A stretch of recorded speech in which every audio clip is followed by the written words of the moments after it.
Вы смотрите «Актуальное интервью», в студии Надежда Саханская. Здравствуйте. На 10-м пленарном заседании Илтумен народными депутатами Якутии принят закон республики о государственном бюджете на 2025 год и на плановый период 26 и 27 годов по законодательной инициативе главы Якутии. Об основных изменениях государственного бюджета на 3 года мы сегодня и поговорим с гостем студии Юрием Николаевым, председателем Комитета по бюджету, финансам, налоговой и ценовой политике, вопросам собственности и приватизации Государственного собрания Илтумен Республики Саха. Юрий Михайлович, здравствуйте. Добрый день. Так, ну что там, какие у нас основные параметры принятого бюджета? Ну, я сразу скажу, бюджет формировался довольно-таки напряженно. Ну, понятно, по доходной части были серьезные большие вопросы, они есть и остаются. Ну, по расходной части мы понимаем, расходы у нас растут быстрее, чем наши доходы, к сожалению, большому. Да? Сегодня мы формировали и приняли бюджет республики. По 2025 году доходная часть составила 329 миллиардов 259 миллионов рублей. Расходная часть на 2,7 миллиардов больше, да, это 332 миллиарда с лишним. Ну, про плановый год, плановые года 6-7 годов, ну, сегодня рано говорить, в принципе, они чуть-чуть выше, чем вот принятые там 25 года. Ну, для телезрителей это, конечно, интереснее услышать про 25 год. Поэтому вот такие параметры мы входим в 25 год. А вот в ходе подготовки законопроекта были же созданы еще и согласительные комиссии по 5 направлениям. Чем занимались профильные комитеты? Ну, это уже традиционно. Ну, сейчас точно не скажу, с какого года мы это внесли. Мы считаем, это абсолютно хороший подход для того, чтобы до заседания бюджетного комитета можно было в узком кругу, скажем так, специалистами по определенным направлениям отдельно обсудить, уже потом внести определенные мнения в бюджетный комитет, потому что вносится очень много поправок. Сегодня мы рассмотрели 683 поправки, 423 поправки – это правительство республики, и более 200 поправок, это 202 поправки, точнее, это поправки народных депутатов, 2 поправки от профсоюзов.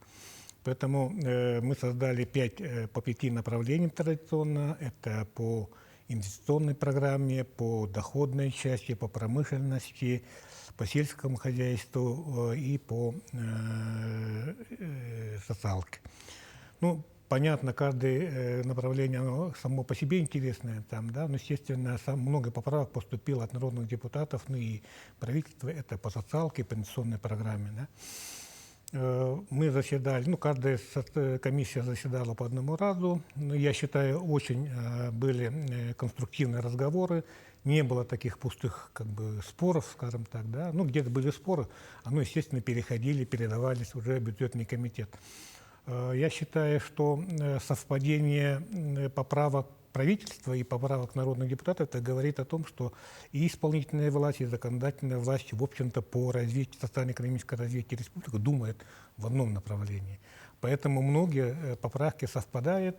В целом принято по правительственным поправкам, с учетом вот поправок народных депутатов, принято дополнительные расходы внутри государственных программ в сумме порядка 1,3 миллиарда. То есть мы как бы изменили поправки правительства вот примерно на эту сумму. То есть депутаты все-таки решили в кое-каких направлениях как бы увеличить суммы, где-то уменьшить суммы, где-то добавить новые направления. Я считаю, в общем-то, в той ситуации, в которой мы сегодня находимся, в целом по доходной части, мы приняли сбалансированный, нормальный бюджет. Конечно, мы ждем первой корректировки бюджета, в котором многие направления будем дофинансировать. И, что немаловажно, бюджет остается социально ориентированным. Да, социально ориентирован. Конечно, вот и как я сказал, очень много поправок мы получили по социальному направлению. Ну и, в принципе, можно говорить, и сельское хозяйство тоже социальное в основном направлении. Да? Сельское хозяйство – это доходная часть нашего дохода нашего населения, это занятость нашего населения, поэтому то, что мы увеличили, вот тоже сельское хозяйство, это тоже касается как социальное направление, я так считаю. По социальным направлениям, конечно, очень много обсуждений было. Да? Я бы даже не сказал споров. Мы понимали, что это надо сделать, но в каком объеме сделать, например, увеличить инфраструктуру земель для многодетных. В этом году мы знаем, что у нас добавились и участники СВО, и участники СВО в основном все хотят получить земли в городе Якутске. Естественно, мы должны в ускоренном порядке эти инфраструктуры строить. Ну, что такое инфраструктура? Это электроснабжение, газификация, строительство дорог в тех земельных участках, которые вот раздаются многодетным и участникам СВО. Мы в этом году и вот 25-26 год, я почему говорю про 2 года, все-таки инфраструктура – это не одного года объем строительства, да, мы обычно его делаем, это касается электроснабжения, она всегда касается 2 лет, да, поэтому общая сумма на 25-26 год – это 500 миллионов рублей. Конечно, мало, мы понимаем, но мы и с городом переговорили, и посоветовались с муниципалитетом и другими. В общем-то, 500 миллионов на первое, вот на начало работы этого и следующего года, в принципе, в общем-то, достаточная сумма. Ну и при первой корректировке мы к этому подойдем.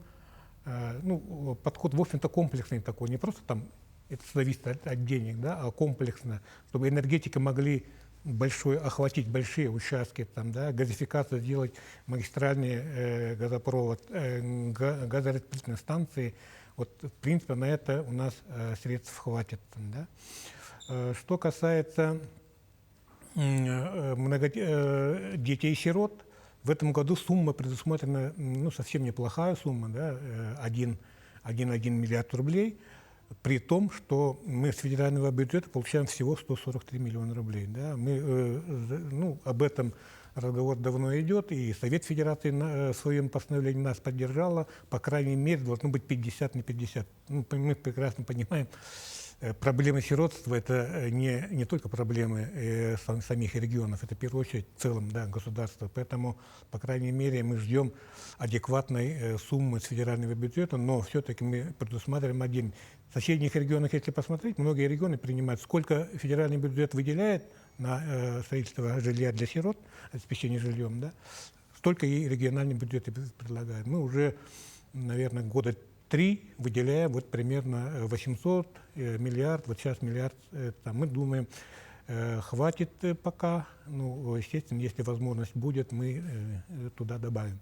Поэтому основные такие социальные направления, ну, кстати, вот много сейчас разговаривает, население в WhatsApp переговаривается, да, вот депутаты не поддержали социальные рейсы в Арктику. Нет, наоборот, мы поддержали, мы добавили определенную сумму. Вот если говорить в этом году, субсидированных рейсов в принципе не прекращались. То есть лимиты закончились, средства закончились, но Минтранс, правительство республики открыло и в дальнейшем субсидирование авиабилетов, и в конце года будем полярные авиалинии доплачивать ту сумму, которую они пролетели без квоты. Ну и думаем, в 2025 и 2026 года мы субсидированием, в общем-то, решать будем вот примерно в том объеме, в котором в этом году пролетели. Поэтому говорить о том, что мы не поддерживаем, да, мы общую сумму не предусмотрели, да, вот, желаемую. Есть у нас направление обеспечения медикаментами нашей особой льготной группы населения. Мы в этом году тоже предусмотрели большую сумму, это порядка 2,7 миллиардов рублей. Мы тоже считаем, и в принципе медика нас тоже поддерживает. Этого сегодня достаточно для того объявиться и обеспечить полностью льготную группу. Вот социальное направление такое, да, в основном. А если говорить об инвестиционной программе? Инвестиционная программа, да, это наша сегодня большая головная боль. Мы в этом году приняли такое принципиальное решение. Новые объекты республиканские мы в этом году практически не предусмотрели ни одного объекта, который бы начали. Там, да, даже есть объекты, которые по очереди стоят. Это школы, детские сады под первыми номерами. Пока мы решили придержать, потому что у нас есть много объектов, которые надо заканчивать, и сегодня у нас добавляются новые объекты по национальным проектам, федеральным софинансированием. Вот мы эти объекты сегодня поддерживаем. У нас сегодня инвестиционная программа составляет порядка 30 с лишним миллиардов рублей. Из них 20 миллиардов рублей – это республиканский бюджет, 10 миллиардов – это бюджет федеральный. Здесь надо выделить так называемые добрые дела, о которых мы печемся. Мы считаем, что в сельских районах, сельских населенных пунктах можно построить школы или детский сад, или жилье для молодых специалистов только через эту программу. Мы договорились и приняли общее решение с правительством добавить к тем предложенным правительством поправкам еще 100 миллионов рублей. Итого у нас более 300 миллионов рублей в этом году и в следующем году около 200 миллионов.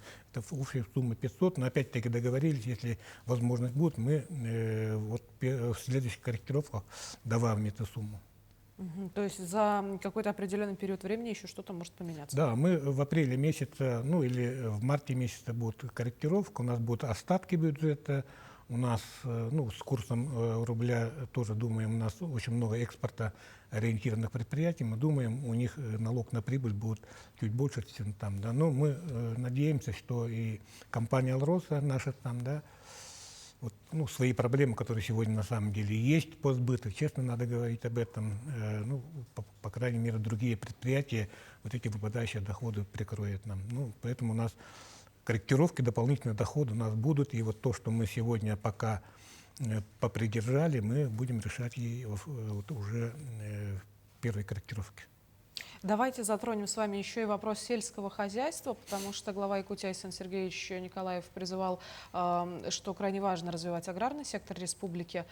Там же было принято решение о передаче полномочий местным муниципалитетам, так? Да, это вообще, я считаю, ну и большинство народных депутатов на пленарном заседании объявили это исторический момент. В принципе, этот вопрос давно, уже несколько десятков, уже второй десяток лет об этом мы говорим. Мы частично передавали полномочия муниципалитетам, но не до конца, скажем. Да? Ну, кто-то говорит, не доверяете муниципалитетам. Вот в этом году принято как раз перед принятием бюджета такое историческое решение о передаче полномочий с финансированием. Да? Эта сумма из 15 с лишним миллиардов рублей, которую мы предусмотрели в этом году, кстати, она выше, чем в прошлом году, порядка 400 миллионов рублей. Вот в это же время мы принимали бюджет 2024 года, вот, то есть плюс 400 миллионов мы сельское хозяйство передали. Это 15 миллиардов 315 миллионов рублей. Из них 8,3 миллиарда будут направлены муниципалитетам в виде единой субвенции. Поэтому и дальше в самом законе предусмотрено, эти субвенции они будут распределять сами. То есть они будут определять приоритетные направления сами будут определять ставки и сами будут направлять, что поддерживать. Да? Молоко, там, поголовье. Поэтому это очень интересно, это очень много ответственности передает муниципалитетам, главам районов, органам местного самоуправления. Мы надеемся, вот этот новый подход вольет новые силы в развитие нашего сельского хозяйства. Мы считаем это историческое решение. Ну что ж, возможно, это действительно так. Юрий Михайлович, большое спасибо, что нашли для нас время, поделились важной информацией о том, какой будет бюджет в будущем году. Рады будем видеть вас еще в нашей студии. С большим удовольствием буду приходить. Спасибо. Вы смотрели «Актуальное интервью». До встречи в эфире.